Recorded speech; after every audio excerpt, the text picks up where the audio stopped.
Yo, what's going on, guys? It's your boy DJ Skandalous here. We're back with another episode of Skandalous Talk. Let's get it.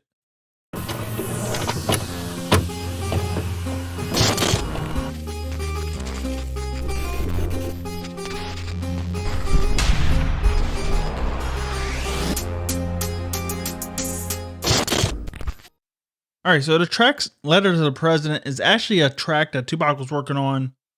Well, the actual album he was working on was actually called Still I Rise, Thug Life Volume 2.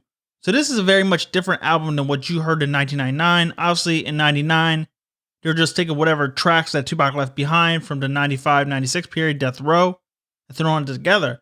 So you had tracks like the Machiavelli session songs like Good Die Young, track like Still I Rise from the early All Eyes on Me sessions, a track from the One Nation album, Tattooed Tears, another random track like You Can Be Touched, which was recorded around All Eyes on Me as well, maybe a little bit after. Homeboys, another early 95 track. So these tracks on this actual album wasn't mostly just Machiavelli scraps. It was actually like a range of like 9 to 10 months of Tupac at Death Row Records. But you do have Black Jesus, High Speed, As World Turns, which is very much Death Row vibe and Death Row era of the Machiavelli period, is what I mean. So those tracks were recorded on the later end of Tupac's life around July and August of 96. But the actual original version of the Still I Rise album, because this album name was actually pretty much conceived by Tupac, but the record label made their own version of it, very much like the Are You Still Down album, which we'll get into later. So the Still I Rise album was a different concept album that Tupac was working on, the same time period that he was working on the actual album All Eyes on Me, which had a different name before it actually became All Eyes on Me, which was Euthanasia. So during this period, Tupac was actually handing other creative track lists for him and the Outlaws, Nutso, and other people within Death Row. So when Tupac will make a track like Fade Me for All Eyes on Me, he may write it down and say, hey, it's going to be on All Eyes on Me. Then he might put it on another track list, ends up on me on Still I Rise. So this album actually had like Fade Me, Play Your Cards Right, Still Ballin', Letter to the President, Soon As I Get Home. And what's actually crazy about this album, it didn't even have the track Still I Rise on it, but it's called Still I Rise. But who knows, maybe Tupac would have threw that on there. I believe it had like 16 tracks. You had another track like Jack Move by the Dog Pound, which was really strange on this album because it didn't even have an actual Tupac verse that we know of. And when you look at it, it's very much, you have softer side songs like There You Go, Fade Me, Play Your Cards Right on this track, on this actual album, I mean. So it's not very much all the hard tracks like you heard on the original Thug Life album, which is really crazy because on the original Thug Life album, you had Street Fame, you had Shit Don't Stop, you had Cradle to the Grave. These are all hard tracks. You didn't have very much soft tracks like Play Your Cards Right or Fade Me on there. So seems like Tupac was going in a different direction. Maybe he was going to use this as a way to promote the Outlaws, which would have been cool for them because they were working on many projects since 94, 93 as well, with Dramacidal and shit like that. So with this actual album, Letter to the President, is one of those standout songs, but the overall production from the original version to the 1999 release, you had more instrumentation actually added to the actual track. You had new Outlaw verses, you have new Big Psych. Actually, Big Psych's original verses was taken off, and he only kept the second half of his other verse. And you actually had new intro. Now, overall, I liked how they updated the track. I just didn't like how they put the Outlaws all over the track. I feel like this could have been a track with just Tupac and Big Psych, and it would have been the bomb track. For me, I'm totally against, like, I can see, like, some Outlaws having very sloppy verses, like a track like Reincarnation. Other than Tupac and Hussein Fatal, the other verses are very sloppy. So for a retail release, it might sound better actually having them redo the actual vocals for those verses. But my main problem is overall, like, when I hear a track like, I would say, Secrets to War, where Gaddafi is kind of like going off beat, like, I can see why they would actually like remove those verses. But the majority of the overall Tupac original versions, the Outlaws verses are pretty much good. All they had to do is just re-record word for word. And they didn't do that. So that was one of the main problems of the Still I Rise album. I never really liked the Still I Rise album because you had all these random tracks. You had such depressing songs like Good Die Young. You had Black Jesus as the World Turns. They had nice pianos. They had nice live instrumentation, which was awesome. Then you go on a track like Hell for a Hustler, which you can definitely tell is a remix.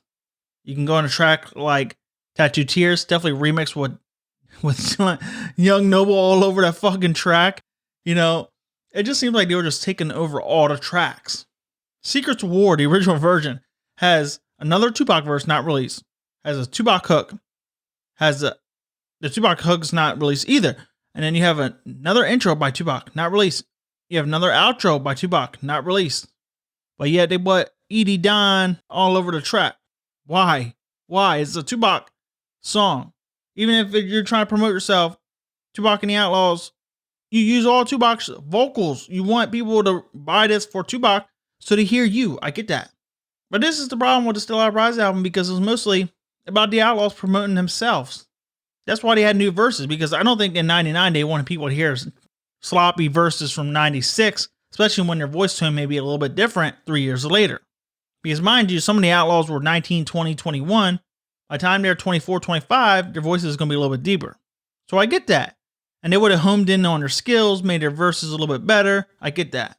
I just didn't like how they changed the overall dynamic of the actual songs. And they just totally just changed up the verses and all the lyrics within the verse. Replaced Tupac all over these tracks. Wasn't down with that. Now back to my main point, like the original Thug Life album, Volume 2. They should just put that shit out. Now, I don't think it would have been perfect to put it out in 1999. I would have went with like in 97, maybe you released the One Nation album. What I would have did, I would have released the album Hit 'Em Up, which is mostly a pen track list by Tupac, 100% Black Gold. So that album would have like Words to My Firstborn, Troubles from 96, Never Had a Friend Like Me, Never Call You Bitch Again, Who Do You Believe In, Hit 'Em Up, the original version. That would have been a solid album in 97. You could have put the I Ain't Mad At You video on there, radio version, as a lead single. You also had Tongue Kissing. That album would have been pure gold. Then 98, you could do Greatest Hits. 99, you could do One Nation. Year 2000, you could do Are You Still Down? By the time 2001, 2002 came around, you could did the Still I Rise album and the Euthanasia album. And they didn't do none of that.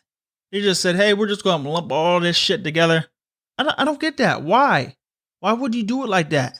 If you have all these blueprints by Tupac, why are you going to be like, hey, I'm just going to take this track from August 96. I'm going to take this track from October 95, and we're going to make an album out of it. Now, mind you, not all of Tupac's track lists have cohesive production from track to track. So you may have like, how can I explain this? You may have a track like Still Ballin', which if you know the original, the production on that song does not sound anything like Soon As I Get Home or Letters to the President. See, the actual album that they did in 99, they actually had a lot of nice sounding tracks with live instrumentation. Like I was saying earlier, High Speed, Black Jesus, As the World Turns, Good Die Young, that blend well together.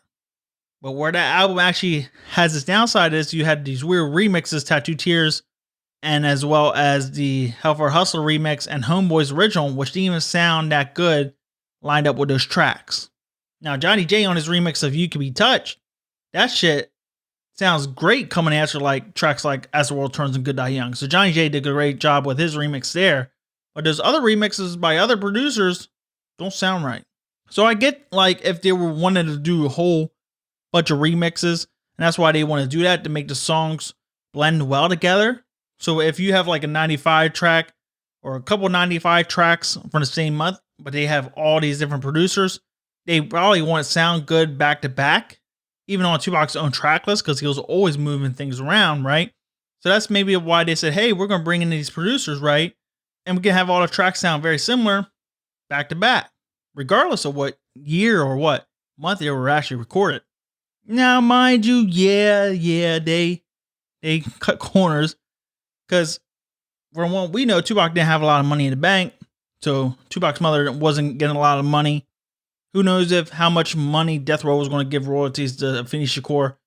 So yeah, they cut corners on samples. Now mind you, a lot of the classic Tupac songs have samples. Even the unreleased shit, That's what made his sound. So when you look at it, what's going to be the best way to put out all his music But we gotta clear all these fucking samples. When you have 200, 300 unreleased Tupac songs, that's the major problem, because if I gotta clear a Prince sample, I gotta clear a Michael Jackson sample, I gotta clear up this sample, it's gonna eat up at whatever amount of funding you have for an actual album. Even like Drake today or Eminem, they may get like $4 million to actually record an album. So I'm not too sure if they pay up front the cost or within that budget that they give Drake or whatever, that actually goes to actually clearing shit. So that they may only front in a couple $1 million to Afeni Shakur and Interscope Records for the actual album. So they actually had to cut costs to put all those tracks out there. And one of the cutting cost measures is actually changing the sample. Bringing a producer that can just make a beat without a sample, you save all that money.